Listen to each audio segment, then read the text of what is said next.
Hey guys, Josh here. Today we're here to review F1 2016. It's the 8th installment in the Codemasters F1 games franchise, and by far it is one of the best, and certainly this is the F1 game we've been looking for a number of years already. I believe this is the game ready to bring Codemasters back.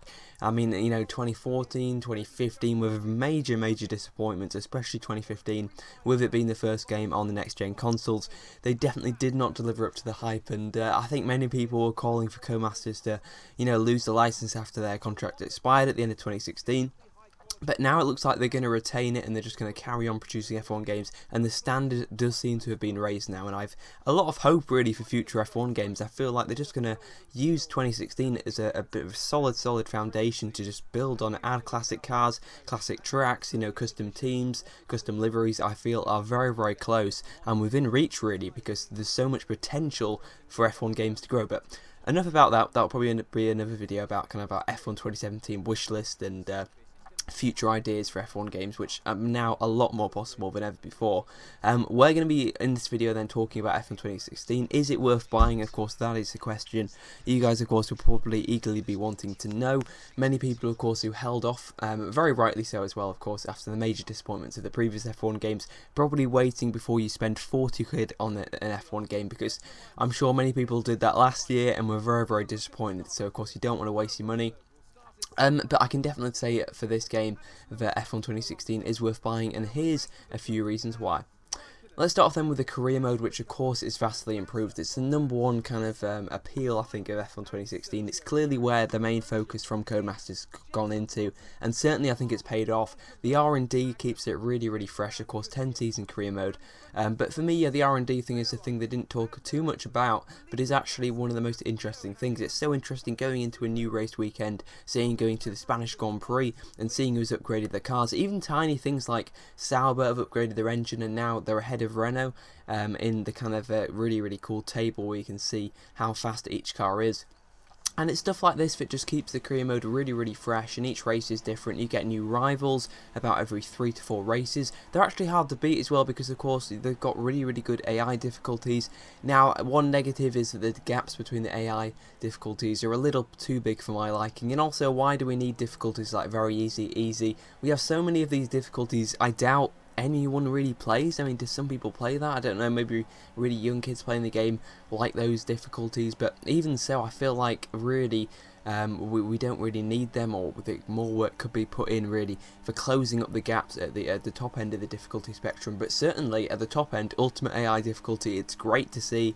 It's actually now really good for the kind of top league races to play offline, because they can actually have a bit of AI competition, because before they could stick it on Legend and win in a manner. So it's actually good for them now, that they can go in a manner and really kind of push for points but not win every race. So I think that's really good. Of course, the improved AI difficulties, but still, like I said, the gaps between, say, Expert and Legend are still too big.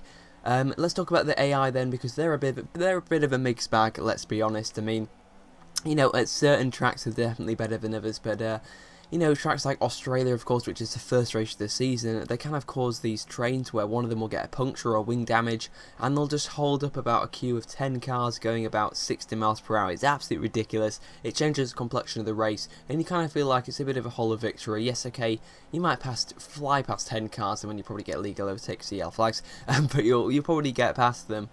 And then you've overtaken about 7 cars in one corner, and you don't really feel like you've achieved much, because it's a bit of a silly glitch really, where the AI just won't go past. Also, unsafe re-entries back onto the track from the AI, they'll just come back on and get wiped out by the next AI car coming around the corner, which causes safety cars. It's not a huge issue really, because it does cause safety cars, and of course you do want them. Most of the time anyway. And of course, safety cars back, that's pretty good. I can't really say anything negative about that. The Delta's slightly annoying, but of course it is realistic to real life, so I can't really complain. Manual pit entries I found to be really cool. Now we just need manual pit stops, where you actually kind of press buttons to put each of the tyres on and stuff like that. I think would be pretty cool, kind of mini games. And the faster you are, the faster your pit stop is, because you still kind of find where all the pit stops are pretty much at the same time, or pretty much the same length of time. And the HUD overall has been, vastly improved. You've got so many different options now. You can talk to an engineer. There's about 3 pages, I think, of options that you can say to or ask questions to your engineer. I really like the kind of tyre wear graphic now, where you can see exactly how much each tyre is wearing, also the temperature of them as well, which is pretty good when you're in the wet and you want to know when to switch to the intermediates, or even or even come on to the slick tyres. So you can see your tyres losing temperature, you know it's probably time to switch from the wet to the intermediates, or the slicks to the intermediates, whatever the choice is. It definitely makes that choice a lot easier. And I found it to be very realistic as well. The tyre wear is pretty good as well. I found that on previous games, especially 2015, the AI could just go a lot longer. But in 2016, it feels pretty even, to be honest. I can do kind of about the same length of stints as the AI. Some of them come in earlier than me, some of them come in later. And what I found to be really, really good is they actually make intelligent strategy calls. If the safety car comes in, say on lap 5, they'll get on medium tyres and just go right to the end, which I found to be really interesting. Some of them will go aggressive, they'll do a double super soft stint, or the others might just go medium until the end. So there is really, really good range of strategies. It's what's made the actual season very interesting. It's what's made the game really interesting. So I think they've captured that absolutely excellently. Of course, all of the new cars, tracks, teams, Haas of course is there. That's all up to date. The only thing that's not there is Esteban Ocon in the Manor, which is a bit of a disappointment. But of course it came very late. They have a lot to do. It's not just simple as changing the name, from Maria Herianto to Esteban Ocon. They have to do a face model and everything like that. So probably not going to see Ocon on the game, but it's only a minor complaint really. I mean, mind you, Herianto is going to do more races with Ocon, so I guess we can't complain there. But Verstappen's at Red Bull, which I think was a pretty crucial thing. If he wasn't a Red Bull, that would be a major disappointment. But luckily he is, so that's pretty good from Codemasters, to be honest, to include him.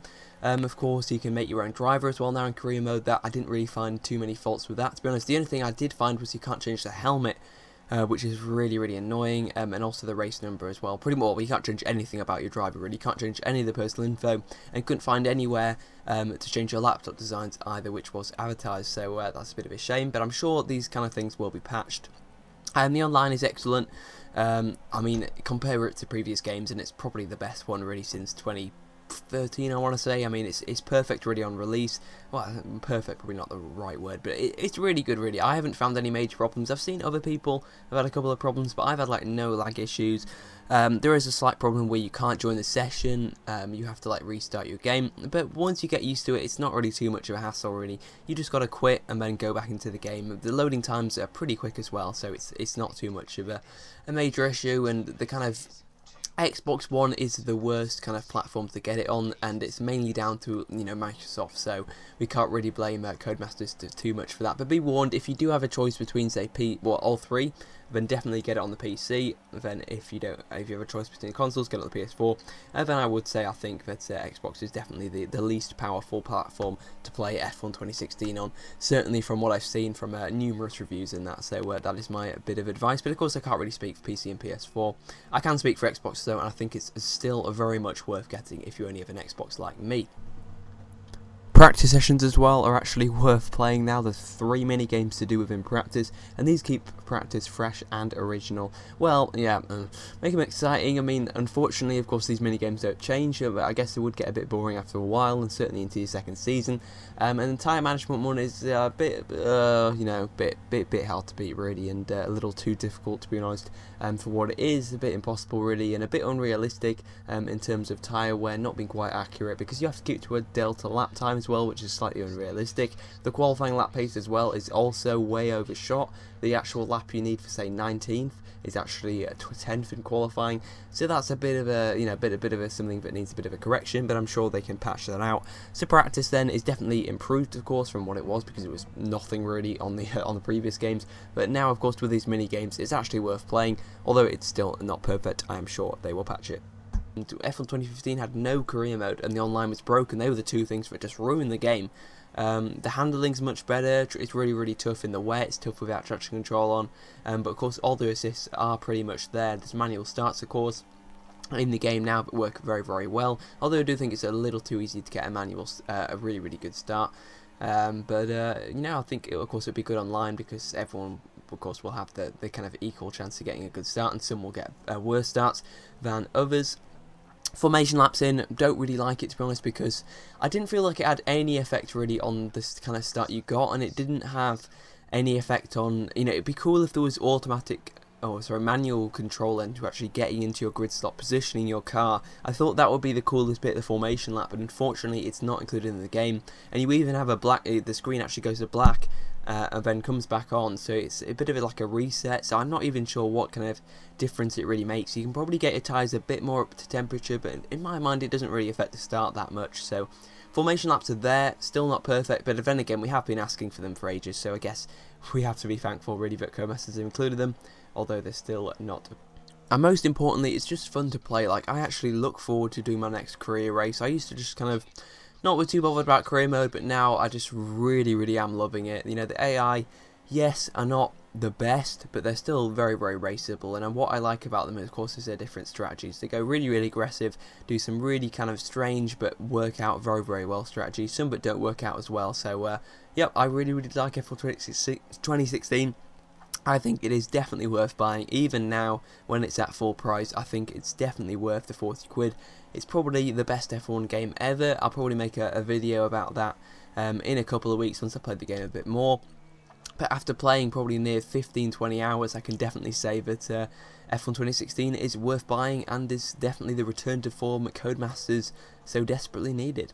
Thank you all so much for watching. You guys can leave your own reviews in the comment section below to help other people decide whether or not to get the game. Of course, always good to go and get a second opinion. There's plenty of reviews, of course, on YouTube. I recommend getting ones from the kind of smaller channels because, you know, kind of IGN or any kind of bigger companies, I'd always be a bit wary with them with game reviews. Definitely kind of look at the kind of smaller YouTubers but giving their views on the game, because they're usually the ones that are more reliable and are not motivated by Codemasters giving them a big check to give them a good review. Not that you need to do that, because F1 2016 is actually really good. So I hope you guys enjoy F1 2016 if you do choose to get it. If you do have it already, then let me know how you're finding it, and let me know how you're doing in your career mode so far. I'm personally 5 races in, and you guys will see that on this channel very soon for Mission Manor. So we'll see you then. Have a great week. Goodbye.